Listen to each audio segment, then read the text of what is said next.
నెల్లూరు జిల్లా కోవూరు నియోజకవర్గం పంచేడు గ్రామ పంచాయతీలో 32/11 కేవీ విద్యుత్ సబ్స్టేషన్ను ప్రారంభించిన రాష్ట్ర విద్యుత్ శాఖ మంత్రి గొట్టిపాటి రవికుమార్, ఎమ్మెల్యే వేమిరెడ్డి ప్రశాంతిరెడ్డి. ఈ సందర్భంగా మంత్రి మాట్లాడుతూ, కూటమి ప్రభుత్వం అధికారంలోకి వచ్చిన తర్వాత ఇచ్చిన హామీలను నెరవేర్చామన్నారు. ఈ కార్యక్రమానికి ఎంపీ వేమిరెడ్డి ప్రభాకర్ రెడ్డి, నగర ఇన్ఛార్జ్ మేయర్ రూప్ కుమార్ యాదవ్, కూటమి ప్రభుత్వం నాయకులు, కార్యకర్తలు హాజరయ్యారు. అభివృద్ధి ప్రజల గడపకు చేర్చే వారధులు మన రాష్ట్ర మంత్రివర్యులు. ప్రజల జీవితాల్లో వెలుగులు నింపాలన్న చంద్రన్న ఆలోచనలకు అనుగుణంగా మంత్రులు కూడా అదే స్ఫూర్తితో తమ శాఖల్లో అద్భుతాలు చేస్తున్నారు అని చెప్పడానికి మన విద్యుత్ శాఖ మంత్రి గొట్టిపాటి రవి గారు ఒక ఉదాహరణ. ఆయన పనితీరే దానికి నిదర్శనం. ఈరోజు రాష్ట్రంలో విద్యుత్ శాఖ ఎంతో వైభవంగా పనిచేస్తుంది అని చెప్పడానికి. అలాగే గత 5 ఏళ్లలో కరెంట్ బిల్ చూస్తే సామాన్యుడు గుండె గుబేల్మనేది, షాక్ కొట్టేది. కరెంట్ బిల్లులు చూస్తే, కరెంట్ వైర్లు తాకితే కాదు, బిల్లులు చూస్తే షాక్ కొట్టేది మనకి.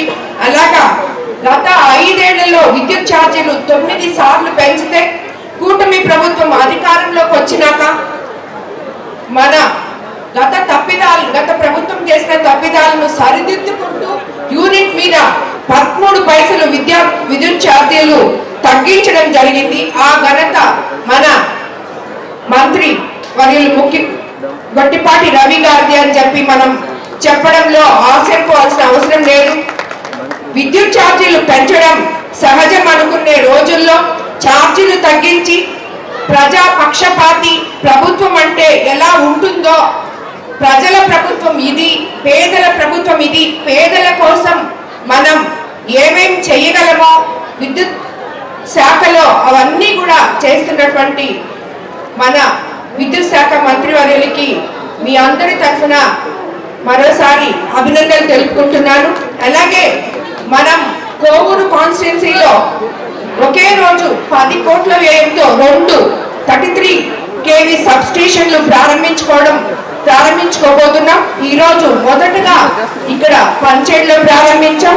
అలాగే రెండోది ఇందుకూరుపేట మండలంలో కూడా ప్రారంభించుకోబోతున్నాం. దశాబ్ద కాలంలో లో వోల్టేజ్ సమస్యతో మోటార్లు కాలిపోయి రైతులు ఎంతో ఇబ్బంది పడుతున్నారు. డెల్టా ఏరియా అయిన మన కోవూరు కాన్స్టిట్యున్సీలో ప్రతి రైతు కరెంట్ లేకపోతే వాళ్ళు ఎంత కష్టపడతారో మనకు అందరికీ తెలుసు. అలాగా దాన్ని నా దృష్టికి తీసుకొచ్చిన మీదట దాన్ని గొట్టిపాటి రవి గారి దృష్టికి తీసుకెళ్లిన వెంటనే 2 సబ్ స్టేషన్లు మనకి శాంక్షన్ చేయడం జరిగింది.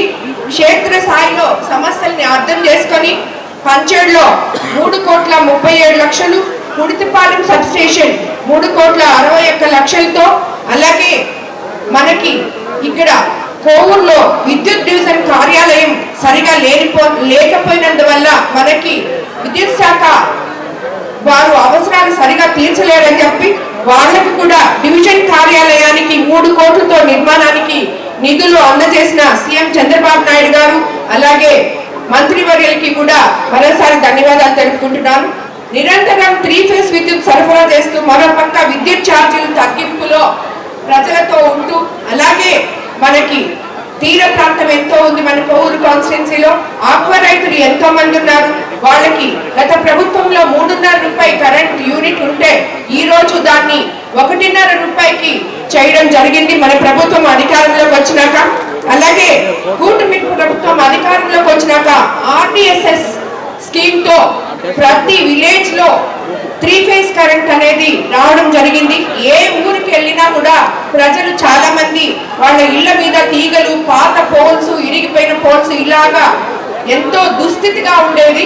అలాంటిది ఈ RDSS ద్వారా మనకి కొత్త పోల్స్ అయితేనేమి, ఆ లైన్స్ కొంచెం పైకి తీసి మళ్ళీ తిరిగి పెట్టడం వల్ల 3 ఫేజ్ కరెంట్ విలేజెస్ లో కూడా ఎక్కడ కొరత లేకుండా రాబోతుంది.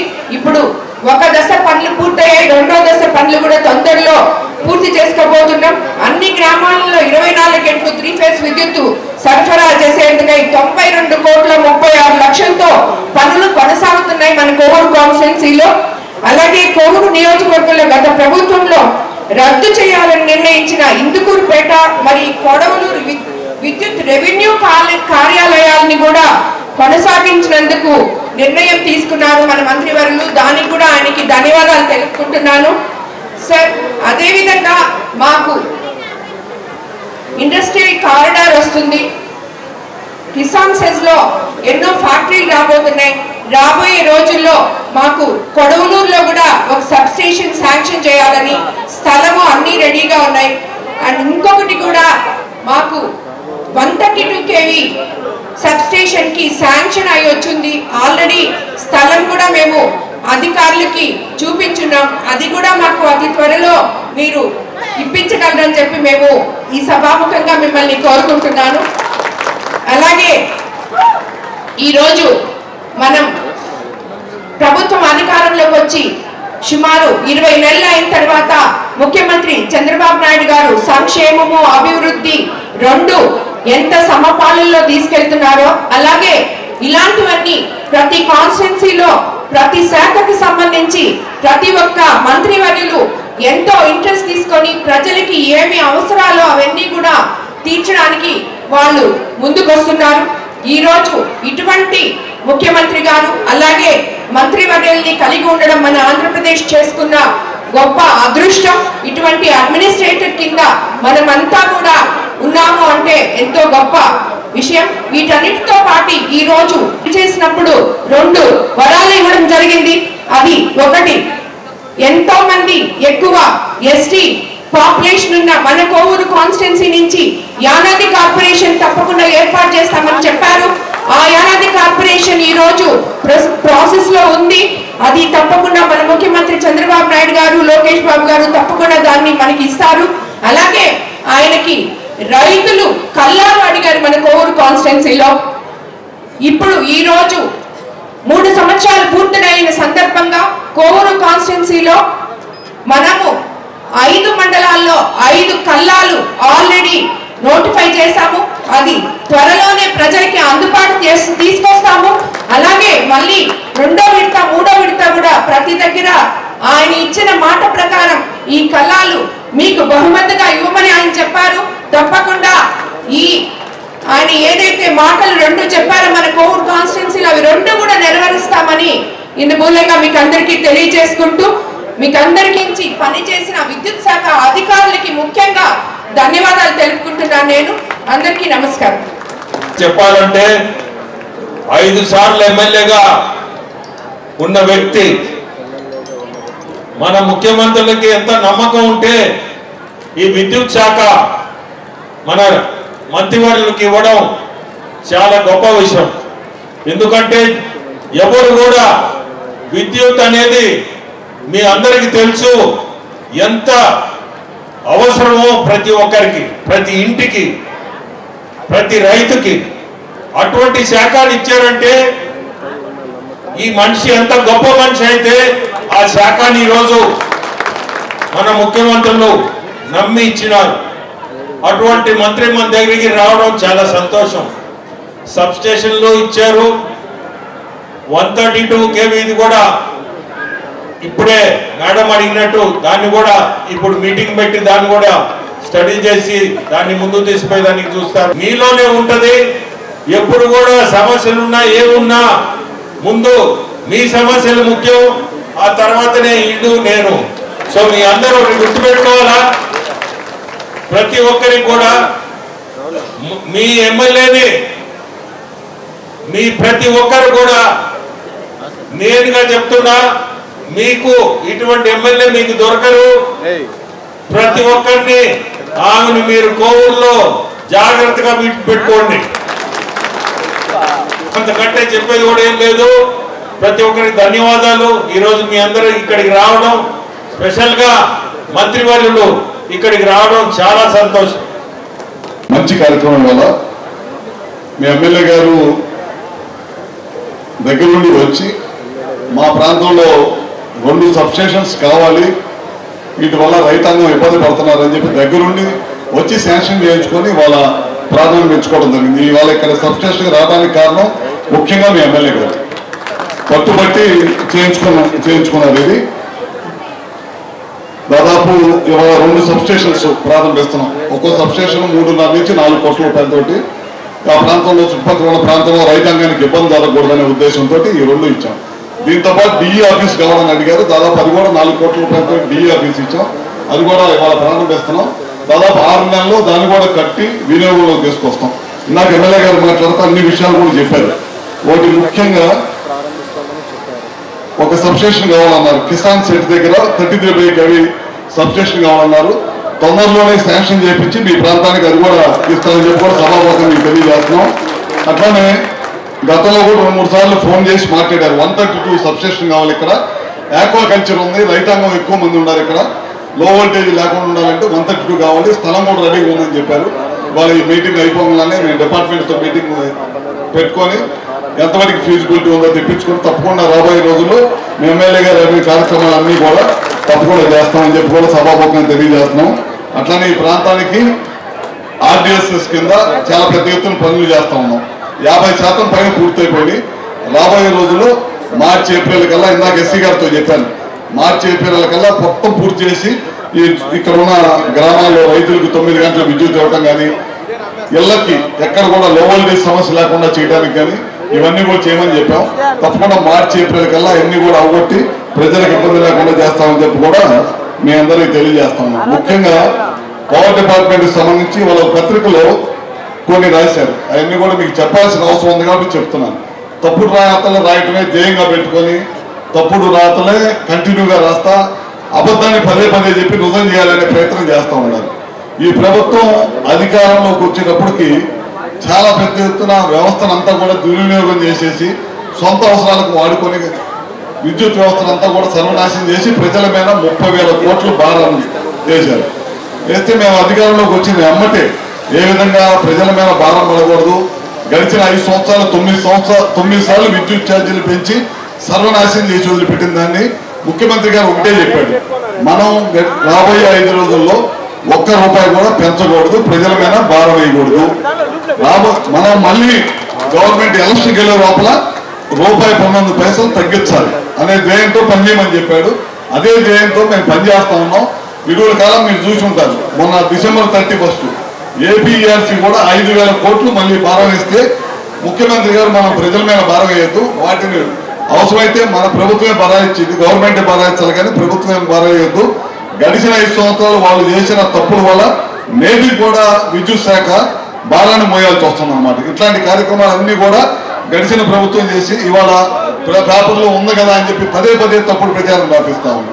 ఇవాళ మన డిస్కమ్స్ ఉన్నాయి. మనకు 3 డిస్కమ్స్ ఉన్నాయి రాష్ట్రంలో. ఒకటి తిరుపతిలో, ఒకటి విజయవాడలో, వైజాగ్లో. వైజాగ్ డిస్కమ్ రేటింగ్లో పడిపోయింది అనేది ఇవాళ ఒక పత్రికలో రాశారు. మనం ఎక్కడ కూడా రేటింగ్లో ఎక్కడ కూడా పల్లా. మనకక్కడ ఒక స్టీల్ ప్లాంట్ ఉంది. స్టీల్ ప్లాంట్ని గత ప్రభుత్వం నిర్వీర్యం చేస్తే మన ప్రభుత్వం వచ్చిన తర్వాత ముఖ్యమంత్రి చంద్రబాబు నాయుడు గారే పైన సెంట్రల్ గవర్నమెంట్తో మాట్లాడి 11,000 కోట్ల రూపాయలు స్టీల్ ప్లాంట్ని నిలబెట్టడం కోసం మనకి ఏంటంటే ఆంధ్రప్రదేశ్ సెంటిమెంట్ స్టీల్ ప్లాంట్, ఆ స్టీల్ ప్లాంట్ దెబ్బతినకూడదని నిలబెట్టే ప్రయత్నం చేసి నిలబెట్టారు అన్నమాట. కూడా దాని రిజల్టే మొన్న మధ్య ట్రూ అప్ ఛార్జెస్ కింద దేశంలో ఎక్కడైనా ట్రూ అప్ ఛార్జ్ అయితే ఉంటుంది. మొట్టమొదటిసారి ట్రూ డౌన్ చేసిన ఘనత చంద్రబాబు గారికి కూటమి నాయకత్వం. ఈ దశగా మనం పనిచేస్తా ఉన్నాం. అదే కాకుండా ఇవాళ చూస్తా ఉన్నారు 18 నెలలు 19 నెలలు అయింది మన అధికారంలోకి వచ్చిన తర్వాత. ఇచ్చిన మాట ప్రకారం అన్ని కూడా పనిచేసుకుంటా వెళ్తా ఉన్నాం. పెన్షన్లు ఉన్నాయి. దాదాపు ఇవాళ దేశంలో ఎక్కడ ఇవ్వనన్ని పెన్షన్స్ 33,000 కోట్ల రూపాయలు మనం పెన్షన్స్ పైన ఖర్చు పెడతా ఉన్నాం. ఇంకా ఉండే ఇవ్వాల్సినవి ఉండే. తప్పకుండా రాబోయే రోజుల్లో మిగతా వాళ్ళందరూ కూడా చాలా గ్రామాలు ఇందాక ఎమ్మెల్యే గారు ఎంపీ గారు మేము మాట్లాడుకుంటూ వచ్చినప్పుడు గ్రామాల్లో ఇంకా పెన్షన్స్ అడుగుతా ఉన్నారంటే తప్పకుండా ఫైనాన్స్ పరంగా సౌలభ్యం రాగానే తప్పకుండా మిగతా వాళ్ళందరూ కూడా చేస్తాం. పిల్లలు చదువుకోవడానికి 1 2 3 చేస్తా ఉన్నాం. ఇచ్చిన మాట ప్రకారం చేశాం. ఉచిత గ్యాస్ ఇస్తా ఉన్నాం, దాన్ని కూడా చేశాం. ఉచిత బస్సు ఉచిత బస్సు ఆ కార్యక్రమం చేస్తా ఉన్నాం. రైతులకి 2 సార్లు 2 విడతలుగా డబ్బులు వేసే కార్యక్రమం చేశాం. 1 కాదు 2 కాదు. ఎలక్షన్ అయితే ఏదైతే మాట ఇచ్చామో అన్ని కూడా కార్యక్రమాలు అన్ని కూడా వర్షం చేసుకుంటూ వెళ్తున్నాము. తప్పకుండా రాబోయే రోజులు ఇచ్చిన మాట ప్రకారం అవి చేసుకుంటూ రాబోయే రోజుల్లో ఈ ప్రభుత్వం లోకేష్ గారి నాయకత్వంలో 20 లక్షల ఉద్యోగాల కల్పన ధ్యేయంగా పనిచేస్తున్నాం. ఆ కల్పన ధ్యేయంగానే ప్రైవేట్ కంపెనీలన్నింటినీ కూడా ఈ రాష్ట్రానికి ఆహ్వానిస్తా ఉన్నాం. చాలా పెద్ద ఎత్తున కంపెనీలు కూడా వచ్చి స్టార్ట్ చేయడం జరుగుతుంది. అదే కాకుండా ప్రభుత్వ ఉద్యోగాలు కూడా మీరు చూసే ఉంటారు. 16,300 మందికి బిఎస్సి ద్వారా ప్రభుత్వ ఉద్యోగాలు ఇచ్చిన ఘనత కూటమి ప్రభుత్వం. ఎన్ని కేసులు ఎదురైనా సరే కోర్టులో క్లియర్ చేసుకుంటూ సంవత్సరంలోనే ఉద్యోగాలు ఏదైతే మాట ఇచ్చారో ఆ మాట ప్రకారం చేశాం. మొన్న ఈ మధ్య 6,000 పోలీసు ఉద్యోగాలు ఇచ్చారు. ఇట్లా ఒకటి కాదు రెండు కాదు, తొందరలోనే మా డిపార్ట్మెంట్ సంబంధించి కూడా ముఖ్యమంత్రి గారితో చర్చిస్తున్నాం. దాదాపు ఏఈలు కొడుతుంది. దాదాపు ప్రతి మండలానికి ఒక ఏఈ ఉండాల్సింది ఈ 2 మండలానికి ఒక ఏఈ ఉండి 700 మంది ఏఈలు కావాల్సిన అవసరం ఉంది. అది కూడా ముఖ్యమంత్రి గారితో చర్చిస్తా ఉన్నాం. తొందరలో మా డిపార్ట్మెంట్ లో కూడా ఏఈలు తీసుకొని ఇంకా వర్క్ బాగా స్పీడ్గా చేయడానికి ఆ కార్యక్రమం కూడా చేస్తామని చెప్పి కూడా తెలియజేసుకుంటూ, ఇంకా ఏదైతే కూటమి ప్రభుత్వం ఈ సంవత్సరం 8 నెలల్లో చెప్పినవన్నీ కూడా చేసుకుంటూ వెళ్తున్నాం. ఇంకా రాబోయే రోజుల్లో ఇంకా చాలా పెద్ద ఎత్తున కార్యక్రమాలు చేసుకుంటూ అందరూ కూడా ఏది ఇబ్బంది లేకుండా చేసుకుంటూ వెళ్తామని చెప్పి కూడా సభాముఖంగా తెలియజేసుకుంటూ, ఎంతో ఉత్సాహంతో మీ ఎమ్మెల్యే గారు ఇందాక అన్ని విషయాలు కూడా చెప్పారు. ఎమ్మెల్యే గారి గురించి ఒక మాట చెప్పాలి. ప్రతిరోజు కూడా మీ కాన్స్టిట్యున్సీ సమస్య గురించి ప్రతిరోజు కూడా అసెంబ్లీలో మాట్లాడే వ్యక్తి ఎవరైనా ఉన్నారంటే అది ప్రశాంత్ రెడ్డి గారు అని మాత్రమే చెప్పగలుగుతారు. ఎందుకంటే ప్రతి సమస్య మీద కొత్తగా ఎమ్మెల్యే అయిన తర్వాత కూడా ఓ సంవత్సరం పాటు కాన్స్టిట్యున్సీ మీద అవగాహన పెంచుకొని ఏ సమస్యలు ఉన్నాయో అన్ని కూడా తెలుసుకొని ప్రతిరోజు కూడా మంత్రుల దగ్గరికి వెళ్ళి మీ కాన్స్టిట్యున్సీకి సంబంధించిన రిప్రజెంటేషన్లు ఇచ్చుకుంటూ అన్ని కూడా శాంక్షన్ చేయించి మళ్ళీ ఆ మంత్రిని పిలిచి ఓపెనింగ్ చేయించుకుంటూ మళ్ళీ ఇంకా కాన్స్టిట్యున్సీ బాగా చేయాలి, మంచి పేరు తీసుకురావాలనే ఉద్దేశంతో ఎమ్మెల్యే గారికి కూడా మరొకసారి ధన్యవాదాలు తెలియజేసుకుంటూ, పెద్దల ప్రభాకర్ రెడ్డి గారి గురించి నేను చెప్పక్కర్లేదు. ఆయన సీనియర్, అన్ని రాజకీయాల్లో పోయినసారి రాజ్యసభ సభ్యుడిగా సుదీర్ఘ అనుభవం ఉంది. మళ్ళీ ఇప్పుడు ఎంపీగా పనిచేస్తా అన్నారు. ప్రభుత్వ కార్యక్రమాలే కాకుండా ఆయన సేవా సంస్థ ద్వారా కూడా మంచి మంచి కార్యక్రమాలు చేసుకుంటూ ప్రజలకు ఇంకా మంచి చేయాలి. నేను సంపాదించిన దాంట్లో కూడా ఎంతో కొంత ప్రజలకు కూడా మంచి చేయాలి. ఈ ప్రాంతానికి, నేను పుట్టి పెరిగిన ప్రాంతానికి అని మంచి వ్యక్తి గురించి కూడా తెలియజేసుకుంటూ, అట్లానే ఇవాళ నన్ను కూడా ఈ కార్యక్రమంలో పిలిచి మీతో పాటు భాగస్వామ్యం చేసినందుకు మరొకసారి ధన్యవాదాలు తెలియజేసుకుంటూ, రాబోయే రోజుల్లో నెల్లూరు జిల్లాలో ఇప్పుడు దాదాపు 8 సబ్స్టేషన్స్ కట్టాం 33/11 కేవి. ఇప్పుడు మళ్ళీ ఇంకా 40 కావాలని చెప్పి మన ఎస్సీ గారు అన్నారు. ఇంకా డిమాండ్ ఉన్నాయి, 40 కావాలన్నారు. తొందరలోనే ఒక 10 నుంచి 12 సబ్స్టేషన్స్ మళ్ళీ టెండర్లు పిలిచాం. ఆ గవర్నమెంట్, ఈ గవర్నమెంట్ కూటమి ప్రభుత్వం ఉన్న రోజుల్లో మొత్తం కంప్లీట్ చేసి దాదాపు ఏదైతే ఎక్కడైతే లో వోల్టేజ్ ఉందో ఆ లో వోల్టేజ్ లేకుండా తప్పకుండా చేస్తాం. అగ్రికల్చర్ కనెక్షన్స్ కూడా 75,000 కనెక్షన్స్ ఇచ్చాం ఇప్పటిదాకా రాష్ట్రం మొత్తం మీద. అగ్రికల్చర్ వ్యవసాయ రైతులు కూడా కరెంట్ ఇస్తా ఉన్నాం. ఎక్కడ కూడా అగ్రికల్చర్ కనెక్షన్ లేదనకుండా ఇచ్చేస్తాం. ఇట్లాంటి అన్ని కార్యక్రమాలు తప్పకుండా చేస్తామని చెప్పి కూడా మరొకసారి తెలియజేసుకుంటూ సెలవు తీసుకుంటాము.